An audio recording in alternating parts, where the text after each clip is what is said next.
A black belt reads. Got a couple of graphic novels today. So both of these are going to be horror graphic novels. Something new, something old. The first one's from 1993.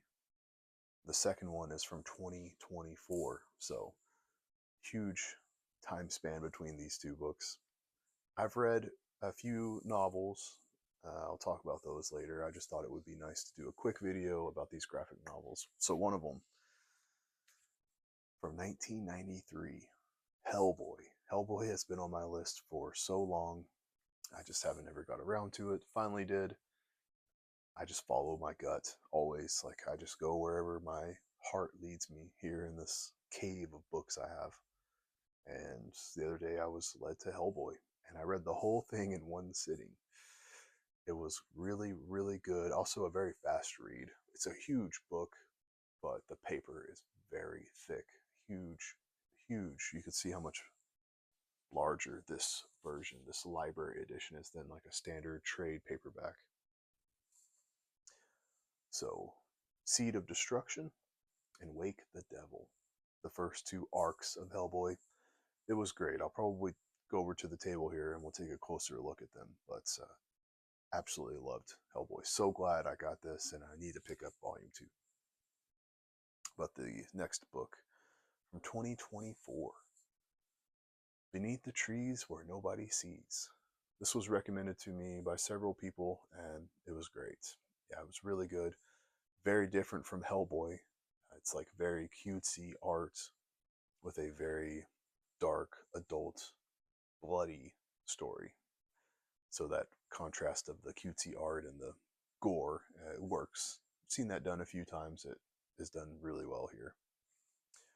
So Hellboy is pretty much by Mike Mignola. He does all the arts and he takes over the writing during Wake the Devil. I think John Byrne wrote Seeds of Destruction, but they probably did it together, you know. It's mostly a Mike Mignola project. It was great.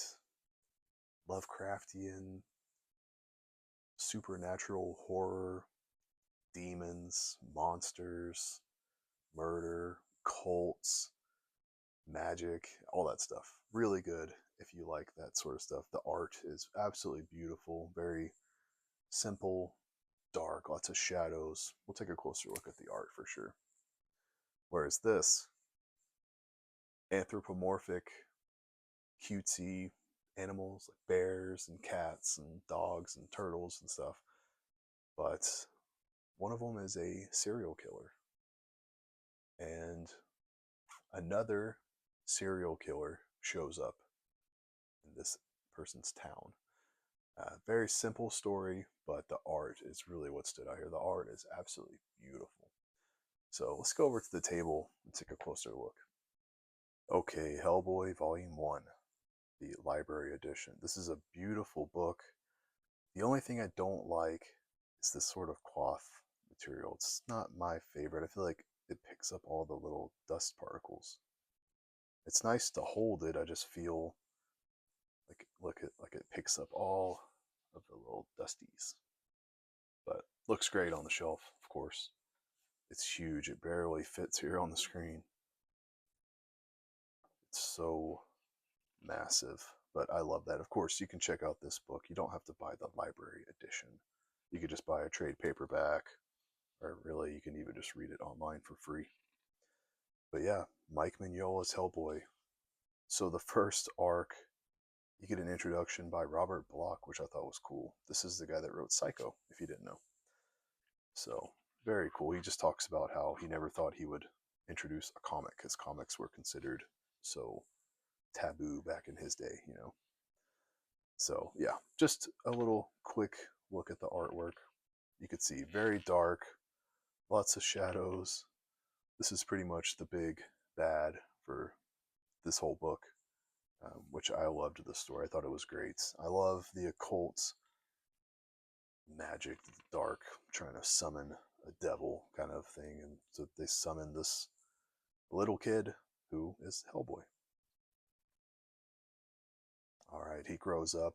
I feel like you're thrown into this book and you don't really know what's going on. So That's very interesting. I know this is a very long series. You know, you see Hellboy, and it's been like 40 years since you saw him get summoned. So a lot could have happened during that time. His whole life. You could see he's got his horns cut off. You don't know why. He references things you don't understand, but frogs play a big role in this. He talks a little bit here about how frog was a sort of a sign of a harrowing event, you know, a harbinger of doom, as he says. I guess these are the covers. They're always in this sort of black and white. But yeah, this gives you an idea of the art. Very sort of simple, clean, lots of shadows. I think a lot of people have taken Mignola's style and ran with it since then. But you got to remember, this is so old. This is from the 90s, from when I was a little kid. So, yeah, highly recommend Hellboy. We'll jump through here and end up over here with Wake the Devil. So, Wake the Devil actually gets an introduction by Alan Moore, which was cool. Alan Moore being one of my favorite comic creators.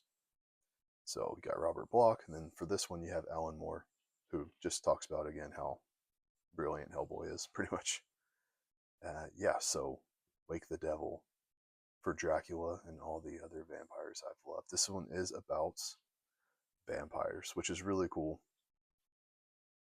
So flip through a little bit of the art here for you. Again, you're seeing the same guy here. I won't spoil who it is. It's kind of a reveal, and it's really cool if you're a fan of history and stuff, who that is. This was actually one of my favorite characters in the book. This vampire dude here. Yeah, it goes really, really crazy in the second volume here. I like the second volume quite a bit more than volume one. And I think that's a good thing. I think it's going to be one of those series that just gets progressively better and better as you go. So yeah, maybe not the best camera angle here, but looks like Hellboy's in trouble. Yeah, anyway, we'll skip to the back here and see if we can look at some of the covers and stuff. The sketches. Some people are a big fan of these sketches and stuff in the back. Not always really my thing. These were kind of nice to look at, but yeah, once I've read the story, I'm kind of ready for the book to be done with a lot of times. Covers I can really enjoy because you just flip through and see the covers.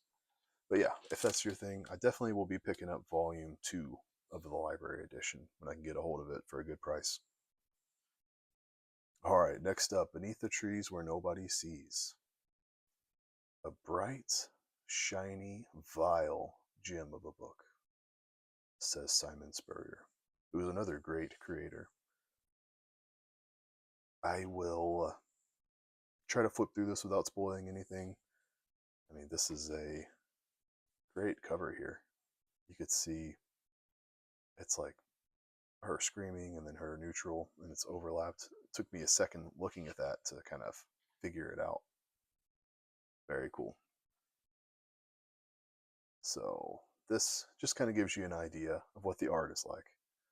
Very, very detailed, beautiful, colorful art, like vastly different than Hellboy. So I've given you guys two different sort of options here for what you're into. This is a serial killer in this town who has been hunting for years, has the whole system worked out, understands the town and everything. And then someone comes and look at that, swimming in a river of blood. Someone comes and commits a murder in her town, and now she's got to figure out who it is and why and what they're doing. So I don't want to spoil anything by showing too much, but that is what the art looks like here. Yeah, she's having a nightmare sequence right here. This is really good stuff. No spoilers here because this is just in her dream where she's having a nightmare that the town is watching her witness her crime. Yeah, man, the book is great. You could definitely just pick up this trade for very cheap, or just check it out online for free. So there you go, two very different horror graphic novels. Yeah, and if you like this kind of stuff, please consider subscribing. I always have more books I want to talk about. Very excited to talk about some of the books I'm reading currently, but I'm just not quite ready yet. So just a quick video. Thanks for watching.